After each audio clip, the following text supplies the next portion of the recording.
Hello, this is Pastor Rick, and I want to welcome you for the Sunday Forum for this Sunday, September the 15th, as we discuss our work in Rwanda. As we lift up students and leaders of the Lutheran Church of Rwanda, that church now faces both a crisis and an opportunity. And so I want to welcome Howard Isaacson for joining us here on the Sunday Forum to describe the crisis and the opportunity with the Lutheran Church of Rwanda. Well, Rick, thank you very much for the opportunity to speak this morning and today. The crisis in the Lutheran Church of Rwanda is a crisis that actually is facing all churches in Rwanda. The government has decided that safety and emotional well-being of churchgoers in their country is very important. And so they have established two key efforts in ensuring safety. One is physical safety. So the buildings themselves. The buildings themselves. So the government has established similar to our building code and fire code, a long list of safety requirements, including lightning protection and noise mitigation to neighboring houses. Standards that we really understand here in the States and ones that we're facing out at the park. Absolutely. And so that is the first challenge, and the government actually over the last 5 months has closed down more than 7,500 churches around the country. And this is a country the size of New Jersey.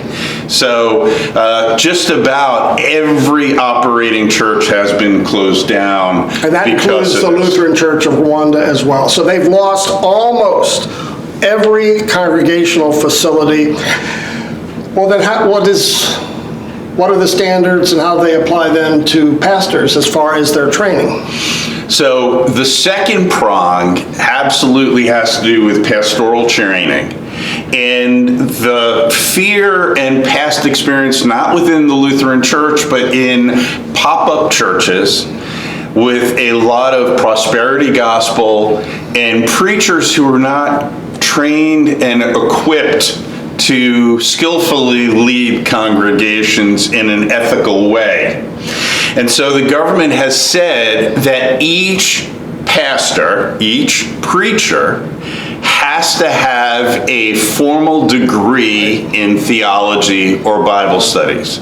So whether that's an undergraduate degree or a master's degree, they have to have real parchment from an accredited institution that justifies and substantiates their skills and competencies. And that's where we come in at Emmanuel Academies. But before we talk a little bit more about the crisis and the opportunity, we have a long history here with the Lutheran Church of Rwanda, which goes back to Frank and Jean Lee. Can you just review some of that history for a moment? So Frank had been a pastor here for many years, and his lovely wife Jean. Frank retired after 50 years serving the Lutheran Church here in America. And the congregation here at Emmanuel said, Frank and Jean, our gift to you is going to be a trip anywhere in the world that you want to go.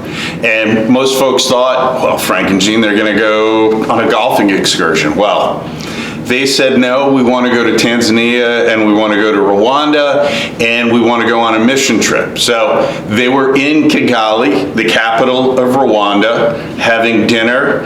And they happened to meet a young pastor of the Lutheran Church in Rwanda who happened to be at the hotel for a different meeting.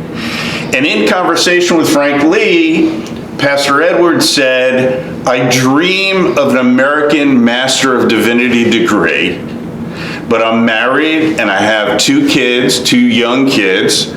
I work, I have to support my family, and I'm in my community, and I do not want to relocate to America or elsewhere for a period of time to study. That would be a hardship. I don't want to take my family, nor do I want to leave my family. And Frank Lee says, here at Emmanuel, we think we can solve your problem. And so here Edward became sort of a guinea pig, a trial. It worked brilliantly because he happens to be a brilliant student and a great candidate for being a pastor and an MDiv. That turned into 17 students, a D-Min student. It's been glorious, and we had our first 2 graduates this last January, as many of you here at Emmanuel know. So it's been a huge success. But now let's go back to the crisis and the opportunity. What's going to happen next, and what's our role here at Emmanuel? so the physical churches are all but one are temporarily closed. And the Lutheran Church of Rwanda is working with the Sierra Pacific Synod, their sister synod, and the sister congregations within the synod to actually raise funds to help make the necessary modifications at those churches. As we have been leading the charge globally in helping to equip pastors based on these new requirements, we're continuing in that effort. And so we have recently welcomed in 3 new MDiv students that are and will be pastors in the Lutheran Church. And as Rick said, we now have 16, 17, 18 students, including a D-Min who we expect to be graduating this coming January, and 9 MDiv graduations this January. We're also expecting actually to enroll 2 PhD students, such that we're building capacity locally, such that they can, when they achieve their PhDs at a global level, they are part of our global faculty team, serving students in Rwanda, serving students throughout Africa, working with us to serve our students in Central and South America, and even here in the US. So here's the math. When we go in January, we hope there'll be another 9 or 10 MDiv graduates. That'll raise up their proficiency from around 20% of their pastors having MDivs to maybe 40%. I mean, that's a major step forward, but there's going to be more work to do all around the globe, but it's certainly for us here at Emmanuel and Emmanuel Academies. That's part of our mission as a global Lutheran seminary. And so if you want to hear more and discuss more about our global mission project, our major global mission project here at Emmanuel, join us for the Sunday Forum at 10:15, where we can get a little bit more into the crisis, but much more the opportunity for us to do mission around the world. Again, Howard, thanks for joining us. My pleasure. On the Pleasure Sunday to be Forum. here. Bye-bye now.